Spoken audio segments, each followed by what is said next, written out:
should also tell you that this presentation and the next one are being live streamed. So you are part of a recording session, if you will. I know everybody behaves well anyway, but we're going to be going live momentarily, and the skilled people are setting all of that up, so bear with us for 1 minute.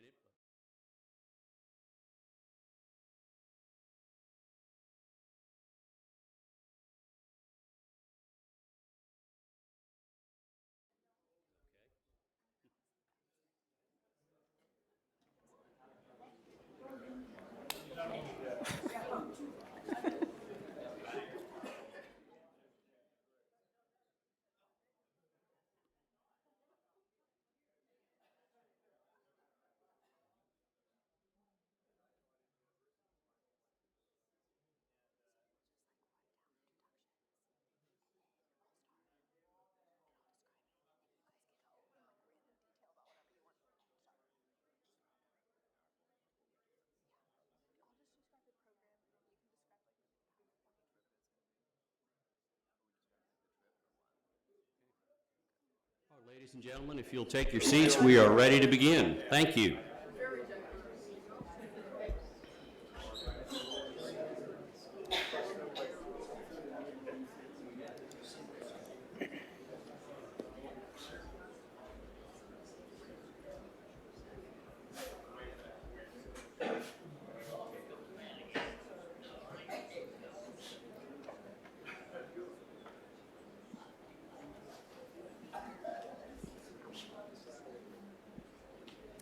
Good morning again. For the next 30 minutes or so, we're going to invite you into two parts of an issue that I know is deeply important to all of you. It's come up in the last part of the questions of President Dudley. It is, of course, the honor system and academic integrity. The first part relates to a program I'm privileged to lead as the campus administrator, having succeeded its founder, John Gunn, a name well known to you, and then later Dean Lou John. The name of the program is the S. Cullum Owings Jr. Fellowship, and here is the background. The Institute for Honor, as many of you in the class of 1960 know well because it came out of your pocketbooks, was endowed by generous gifts from the class of 1960. To recognize and promote the benefits of personal and academic integrity they experienced as W&L students, in particular under the honor system. From that sprung what is called the Initiative for Academic Integrity in Secondary Schools, which grew out of the Institute for Honor as a means of promoting these same values. The two main purposes of this initiative are to engage and help secondary and middle school students and leaders identify and support each other in promoting academic integrity and honorable behavior. And number two, to foster conversations promoting integrity through the establishment of an honor system or to strengthen a pre-existing honor system. That initiative is carried out through the S. Cullum Owings Jr. Fellowship, funded by gifts to honor Cullum, a very, very revered and distinguished member of the class of 2003, who died tragically on his way back to campus following Thanksgiving break in 2002. Any rising junior or senior at Washington and Lee can apply. And following our interview of finalists, we select up to 3 students as the Owings Fellows for the following academic year. They each receive a $2,500 tuition grant each term, and these young people visit secondary and middle schools all over the United States upon invitation of those schools to foster community conversations there about these important issues.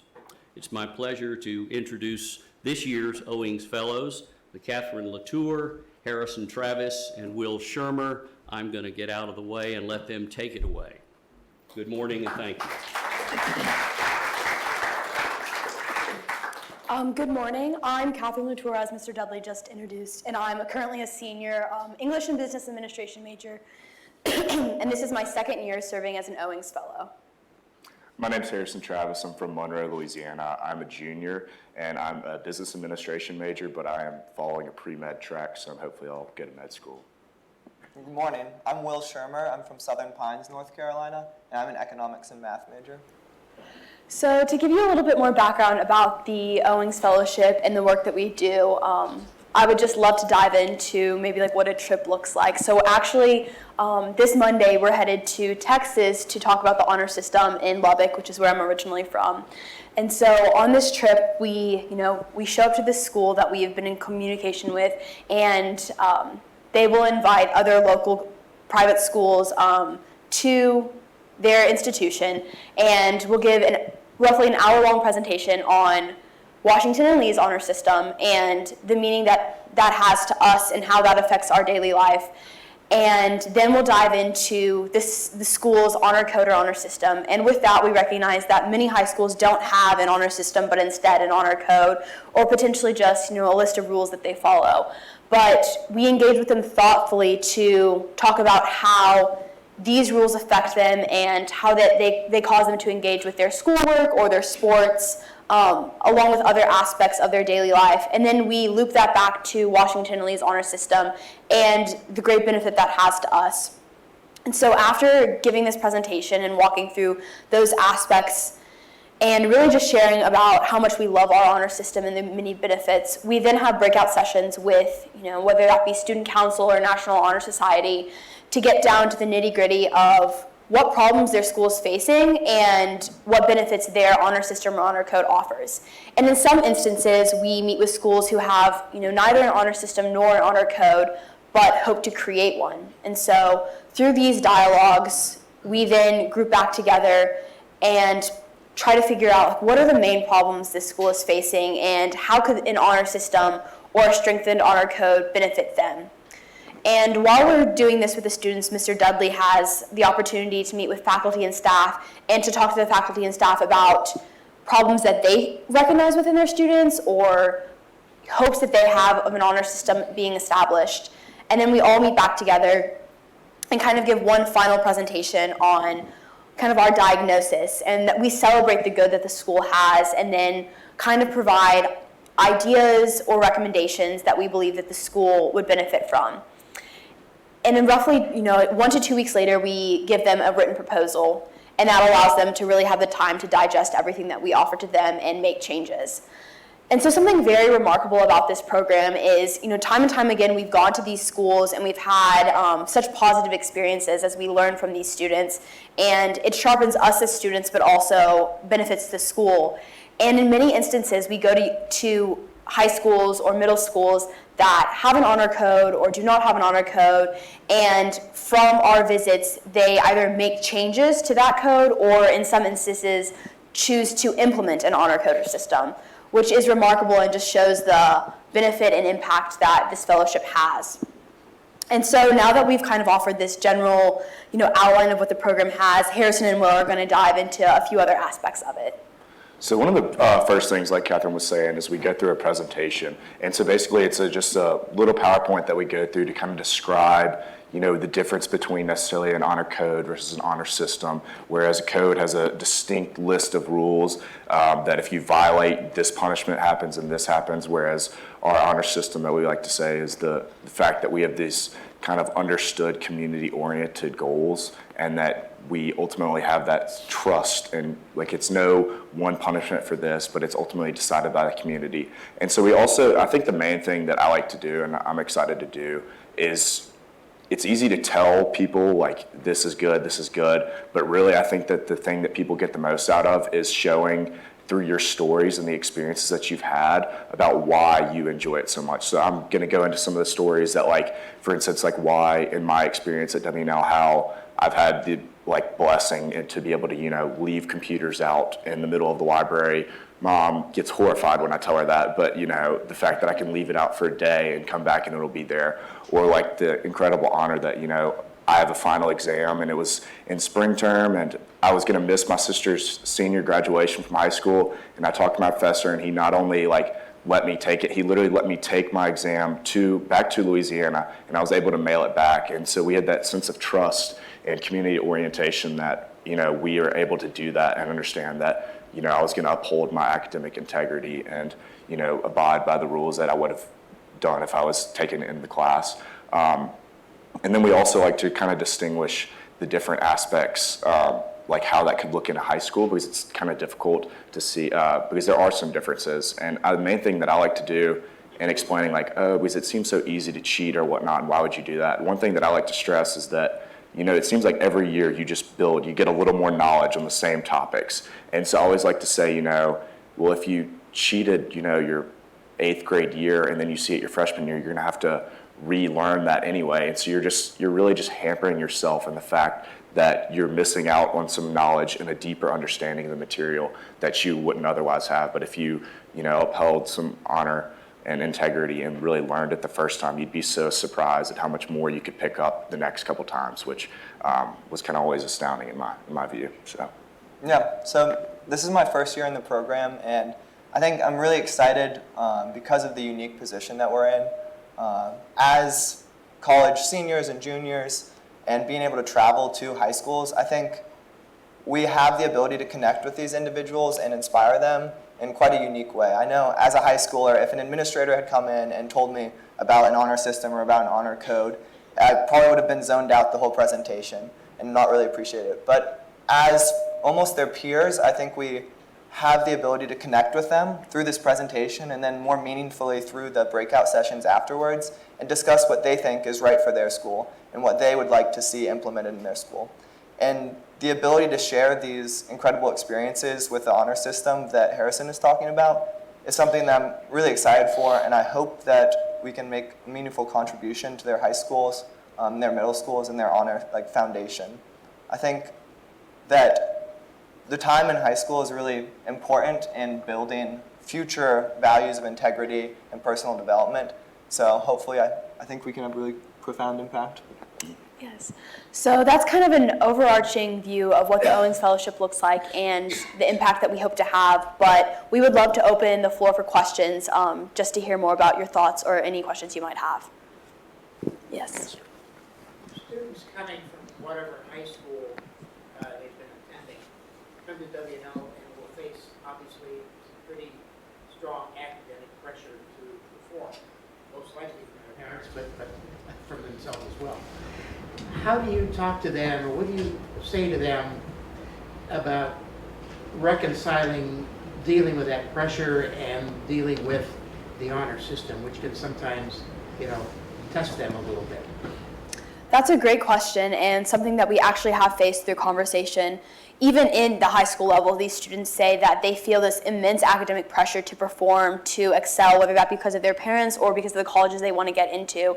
And you know, with that, we just encourage them. It's kind of to Harrison's point that, you know, academics, and as you learn, as you engage with material, it builds on itself. And so if you're committed to your education and to, you know, the betterment of yourself, you would place that value before that of maybe an A or an A+, because at the end of the day, you know, when you get to Washington and Lee, it's much more important the material that you're learning and how you're engaging with your professors and other students than the grade on one singular test.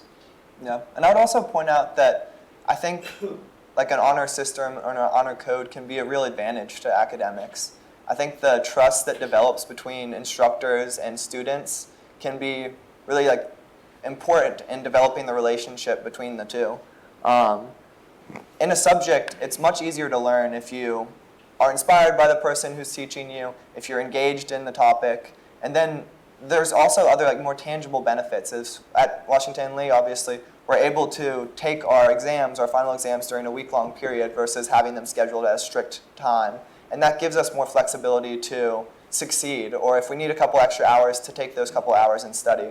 And I think that the honor system really provides that flexibility and also provides a strong foundation of trust for the relationship between instructors and students. I also would like to say that, I think that to your question that, for me personally, coming to WNL, looking at the honor system was a major reason that, I wanted to attend this university and being able to really better myself. And I think that one thing I always tell freshmen at this university, I always say, you got into this great place for a reason. You're very, very smart. You're very capable. Just rely on yourself, trust yourself. And, you might have to go through some rebuilding of how to learn. I mean, I went to a public high school and didn't have to study as much, and then came here and had an intense rigor, and I had to relearn how to study. And so I think that, when they're struggling with that, I like to go through some different points and topics and aspects that they could like adjust how they've learned in the past to how they could, succeed in the future, and not necessarily focus so much on the grades, as Catherine was saying, but more about kind of an underlying understanding of the material and really kind of having that self-satisfaction of how much more you learned. So, Couple of quick ones. When we were here, there was a pretty much of a hash made out of civil liberties on the charges. You had a star chamber proceeding that charged you, and then you could ask for a trial by students, which never occurred. And I understood that after we left that there were a few trials and that there were a few not guilty verdicts. And I also understood from the lady's presentation that perhaps now you have gradations in punishment. Can you comment on those two questions? So actually, I believe that after this presentation, Wil Bolton, the president of our executive committee, is going to be talking about the honor system, and I'm sure that he will be able to answer that in better detail.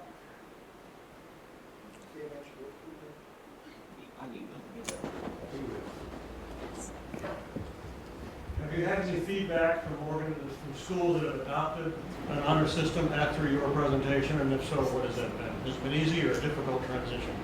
Yes, we actually last semester gave 3 presentations, and from one of the schools, they did not have an honor code. It's Duchesne in Houston, which is a Sacred Heart school. And although they had these, foundation principles, they ultimately adopted an honor code and have actually reached out to us within the past few months and said that it's been very beneficial and that they really appreciated the presentation, and that presentation alone is the reason that they're implementing the honor code. Yeah, over the long term, it's fair to say that many of these schools will get back to us after we leave and they get the written report from the students. They are very grateful. The conversations have continued on those campuses. That's why we went in the first place. I'm going to turn them loose, but I wish very much that we had the ability to invite 20 or 30 of you to one of these presentations on a high school campus. Be clear, I introduce them and basically leave the room. And Will is so right that their ability to connect with these people at that age and get them thinking about aspirational values of academic and personal integrity, it's one of the most rewarding things I've ever done at Washington and Lee, to watch our students in action on the values that matter so much to all of us. Catherine is catching her plane to Lubbock, Texas in about 2 hours from Roanoke.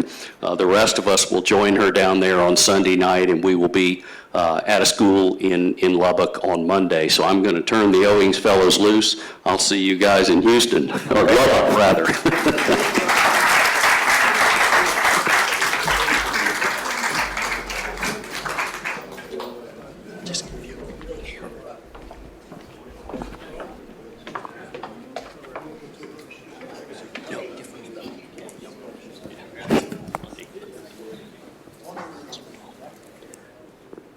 So what a pleasure to introduce the person in charge of the honor system these days at Washington and Lee. His name is Wil Bolton. I'm going to leave all of the time to him. So Wil, please begin by telling us a little bit about yourself and then an overview of your executive committee and the honor system at today. I appreciate that. Can everybody hear me? Sorry, this mic is a little low,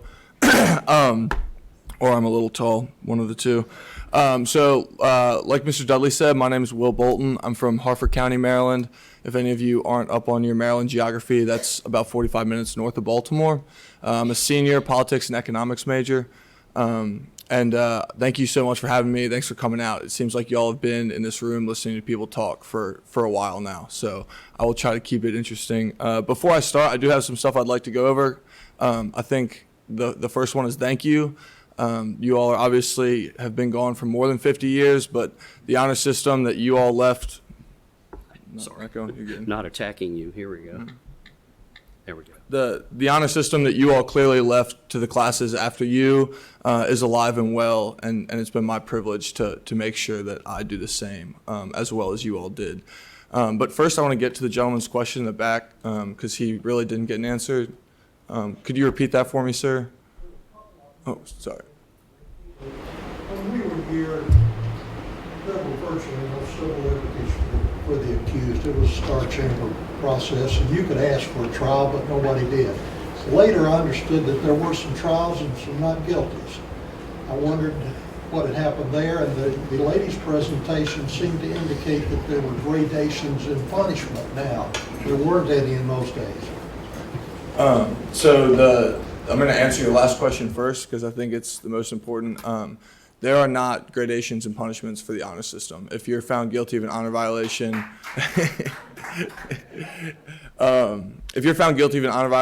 you are asked to leave the university, and you either leave the university or request what we now call a student body hearing. The way this process works is if you're accused of an honor violation, there will be an investigation. If the investigation determines that it's necessary, we will hold an executive committee hearing. There is some level of protections for accused students now, which can all be found in the white book, and I'm sure someone can get you all a white book, or I can get you a white book if you're curious. But effectively, it's just some guarantees that they'll be able to see the evidence against them, question the witnesses against them, basic stuff like that that you would hope would exist in any justice system. And so if in that executive committee hearing, if you're found guilty of an honor violation, we impose the single sanction unless you appeal that decision.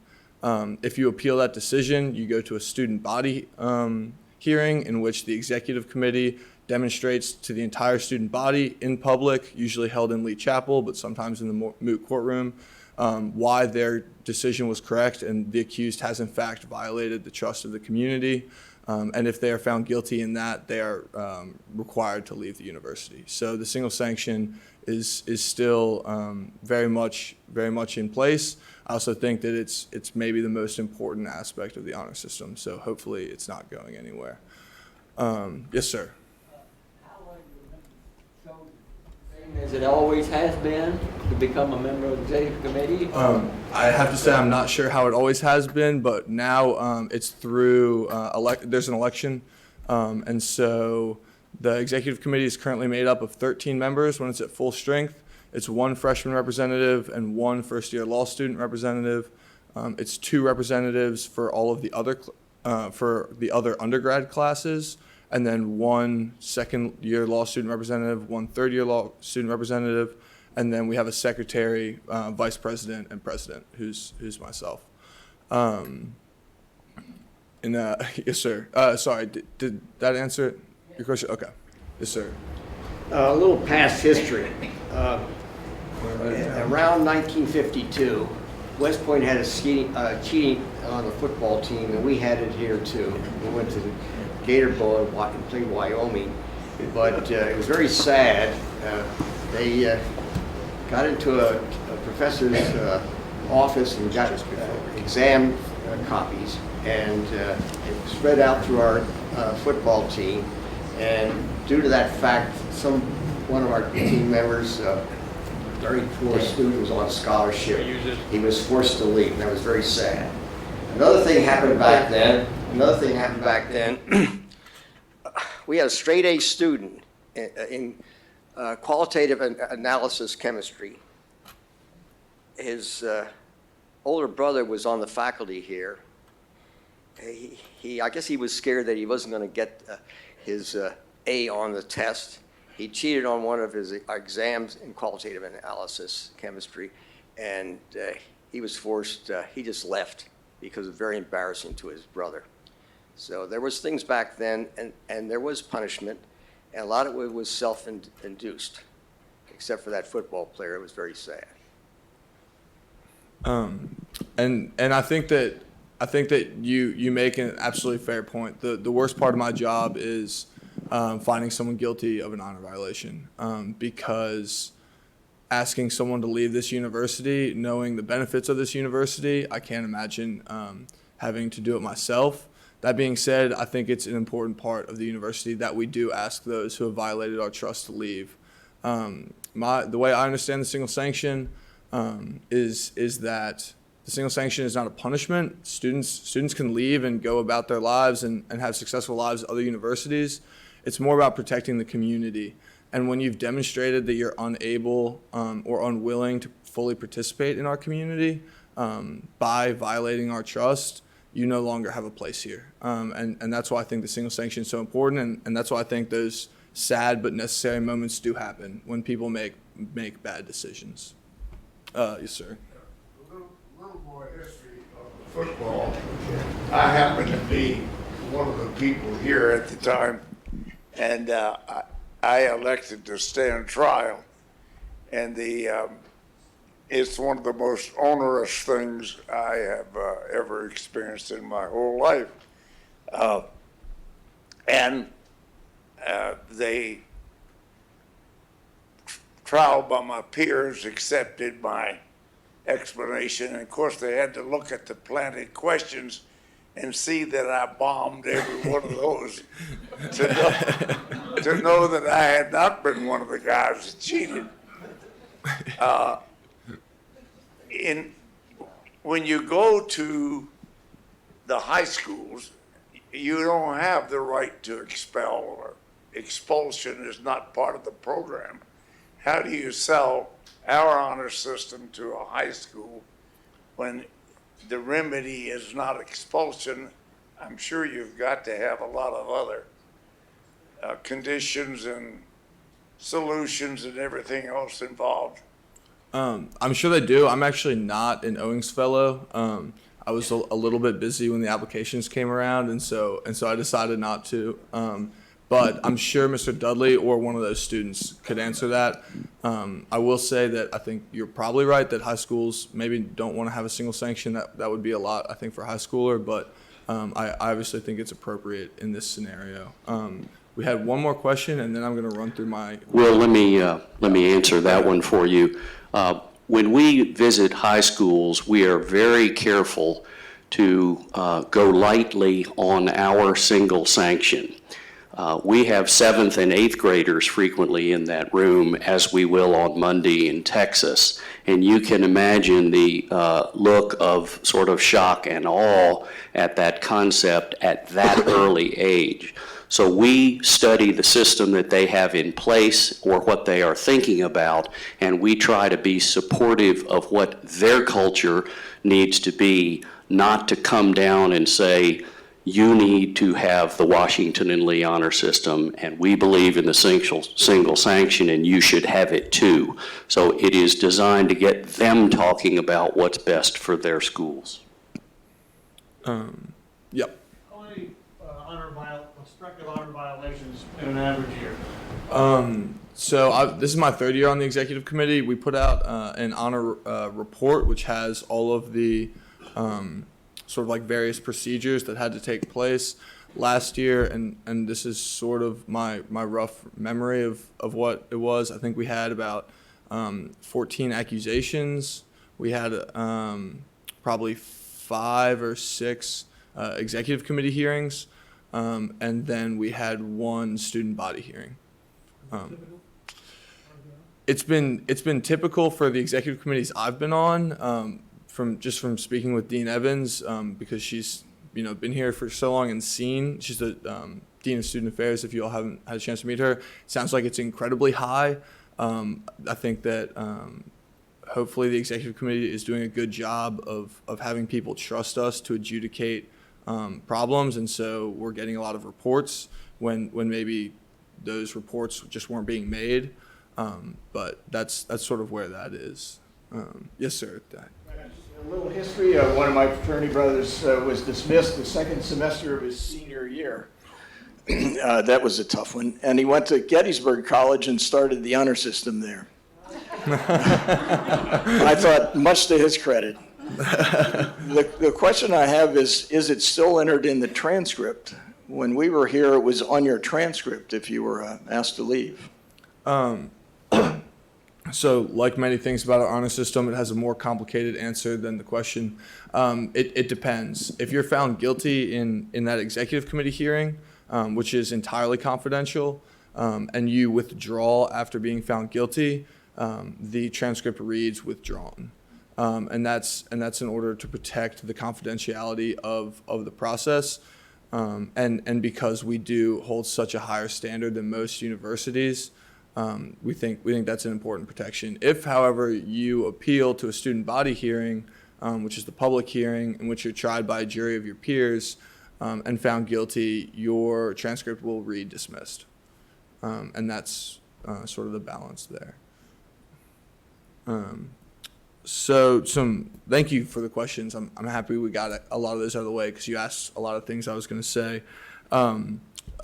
Sort of my understanding of the honor system, and I hope that it's similar to yours because otherwise I might not be doing my job. But I understand the honor system as an expectation of decent behavior. The honor system is still uncodified. I think that's the sort of the second twin of the single sanction that the two pillars that our honor system stands on. So to me, Washington Lee students are expected to act decently towards one another and to not take advantage of one another even when provided the opportunity.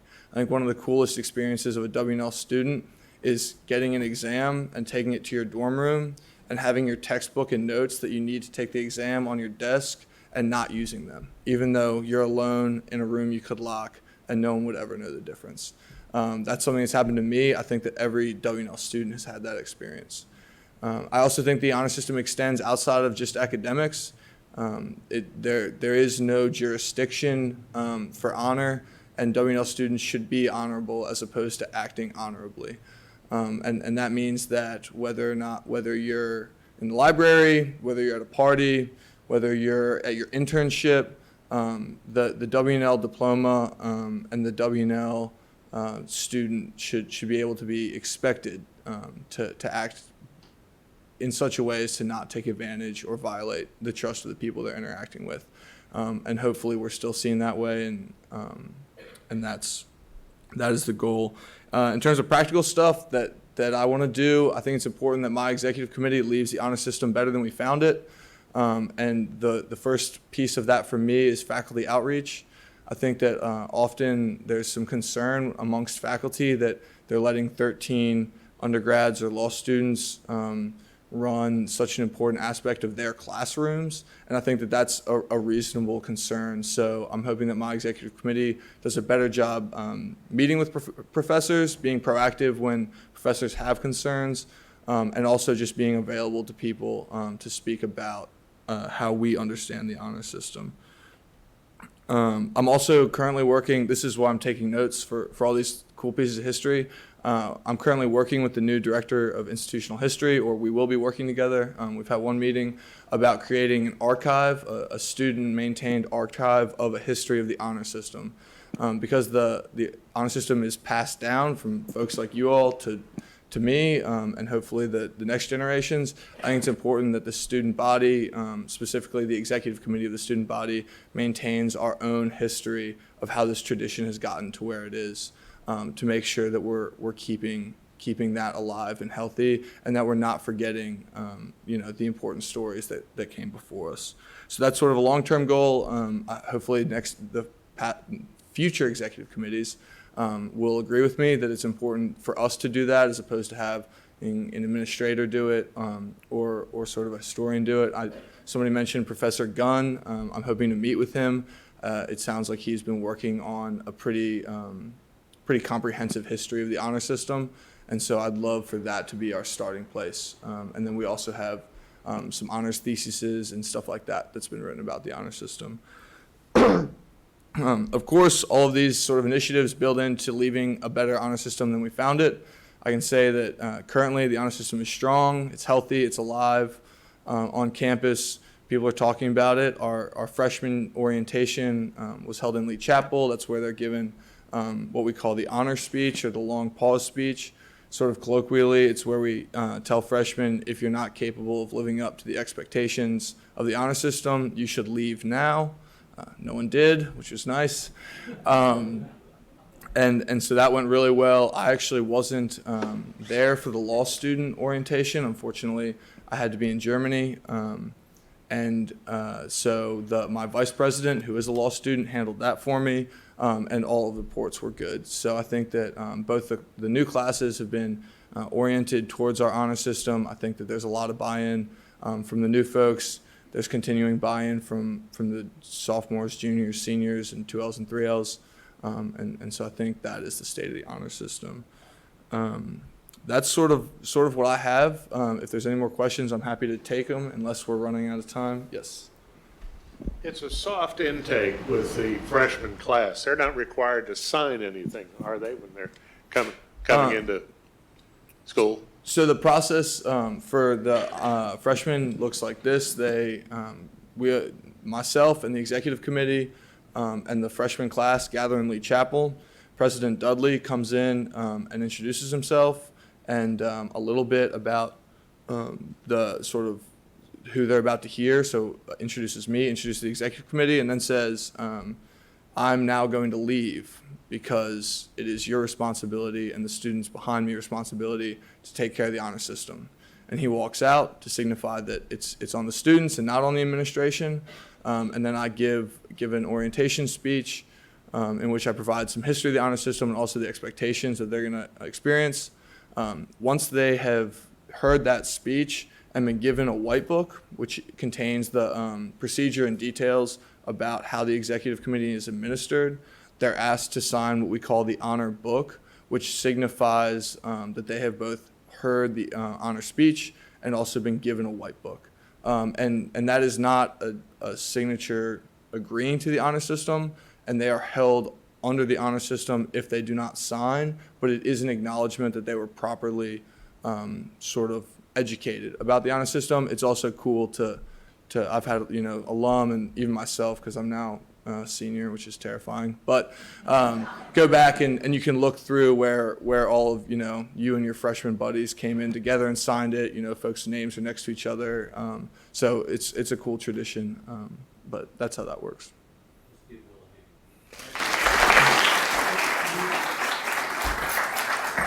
Thanks, everybody. I hate to be the bad guy and cut this kind of conversation short, but it's time for our morning break. You've got a full 15 minutes. We've got snacks and coffee and some things in the outside lobby. There is an elevator. If you want to be dazzled, take it up to the next level and go in the university store. There is nothing you could possibly want related to Washington and Lee that is not